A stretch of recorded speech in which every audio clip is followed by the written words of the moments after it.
Hey guys, RC Anime here, this time to talk about something a little less orthodox. I'm sure most of you have heard of Beethoven, Mozart, Bach, the ones who made music like this. And despite that these guys were making music over 100 years ago, they're still as important as they were today, because they're the classics, or should I say, classico.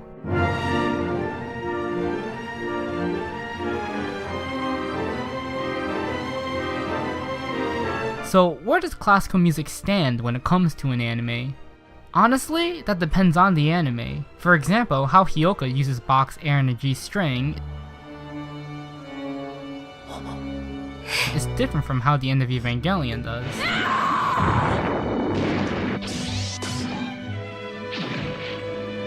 Though, why do these two completely different scenes use the exact same piece of music, and why does it kind of work for the both of them? Well, Hyoka has it to embellish a sense of beauty and peacefulness, balancing out the visuals to create a soothing effect, and the end of Evangelion uses Air in a G string for that exact reason, by juxtaposing calming music against a violent and uncomfortable moment in the film, to cause an unnerving reaction from the audience. To elaborate, check out this scene from Gate, which sends a nod to Apocalypse Now.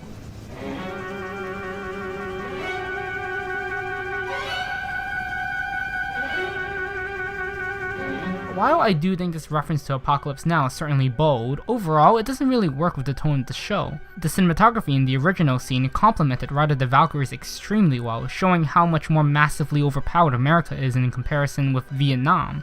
Gate attempts this, but the unnecessary split screens and the uninspired shots don't at all add to the message. Rather, it feels very out of place and pointless than anything else, using an already established meaning and bringing nothing new to it. Actually, I personally think the scene would have worked much better if it were treated satirically instead.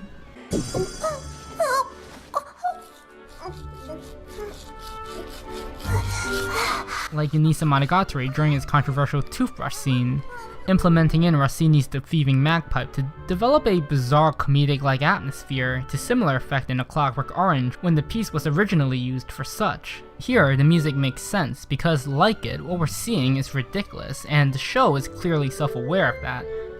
Though, this is just knowing how to use music or not in general to set the mood. What about using classical music thematically? How does that work?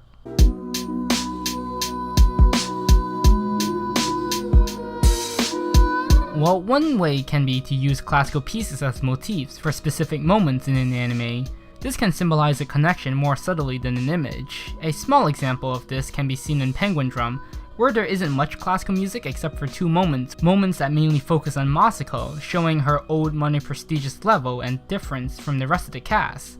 Or if you want something more subtle, in Madoka Magica episode 5, Sayaka listens to her crush play Ave Maria, saying that she's most happiest when listening to him play. 2 episodes later, after experiencing the harshness of reality, we see Sayaka brutally take down a witch named Elsa Maria, which my guess is in reference to the musical piece, showing her humanity and sanity slowly deteriorating. What's also nice is the specific use of a single or a selection of tracks because of how they're intertwined with the storyline. For example, let's take a look at a show whose name literally derives from a musical term, Canon. Now, in music, canon is a word which refers to the technique of imitating an initial melody, repeating the notes. In the anime, this symbolizes how each story arc began from the same origins when Yuichi first met each of the girls on a trip during his childhood. And to enhance this further, the series also features Pachelbel's Canon in D as a motif, which is famously built off of the musical method. In Your Lie in April, during one of the earlier performances, Kosei plays a piece by Chopin known as Wrong Note, a piece that is designed to sound as if someone were playing the wrong keys. This of course plays with the dilemma of Kosei's experiences in the first half of the series when he had trouble playing the piano perfectly after a traumatic incident. And when the first theme ends, it flows into a much more serene melody, paralleling Kosei's disposition after meeting Kaori. However, my favorite use of classical music in an anime comes from this one.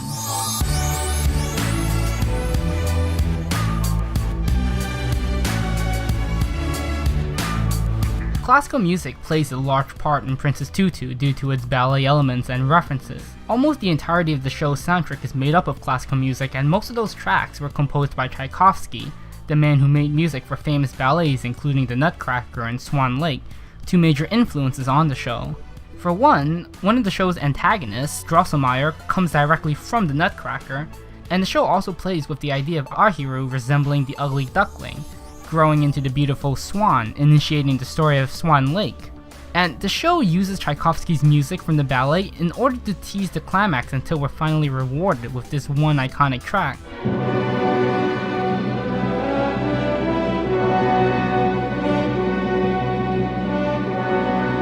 While most of the classical music used in Princess Tutu are mainly references than anything else, the show really knows how to use classical music to create its atmosphere, amplifying its fantasy setting.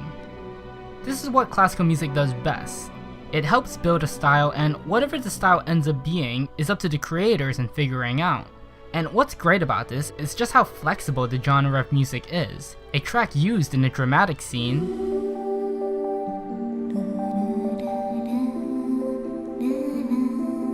can also be used in a comedic one. Though, don't think that just randomly slapping on some classical music immediately makes your story more sophisticated. It's about knowing why you're using these tracks and how they implement an anecdote. So the next time you find yourself hearing Beethoven or Mozart or Bach in an anime, maybe there's something more to it. Maybe it's time to listen a little more carefully.